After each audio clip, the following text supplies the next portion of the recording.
mean, the challenges were ones which, in a way, are typical when you try to reuse an old building, or, in fact, reuse not such an old building, but a building of 1960s. And also a building which was not so popular with people. It had a certain atmosphere about the building that people didn't like. And clearly it was built for another purpose. So we had to repurpose the building,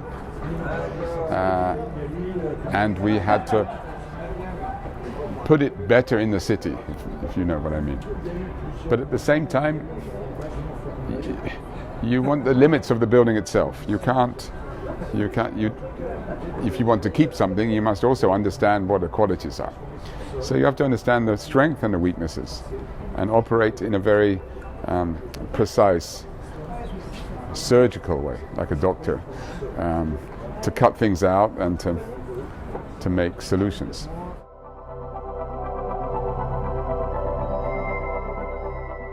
To reposition the building in the city, because in a way it was isolated. The courtyard isolated it. It was isolated from the river.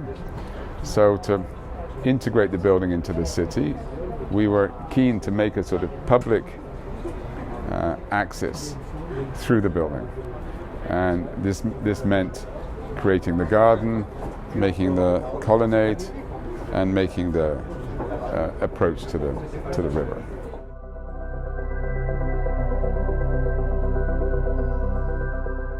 Requirements of the public administration were quite strong.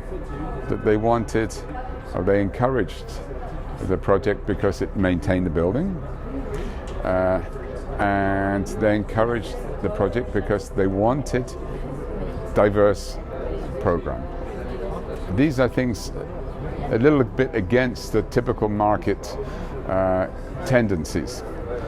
Typically, investor wants a hotel or an office or high-level housing.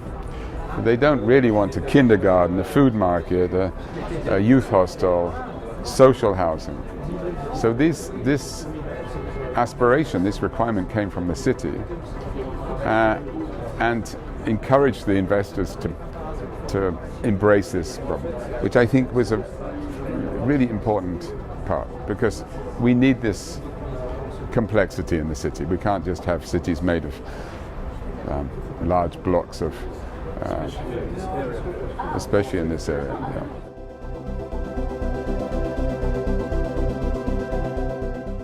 You have to tell me, you're from Paris. I'm not from Paris, but I think I don't think it's reinventing. I think it's trying to build on the existing. No? It's redrawing it, but we're renovating this building more than reinventing it. But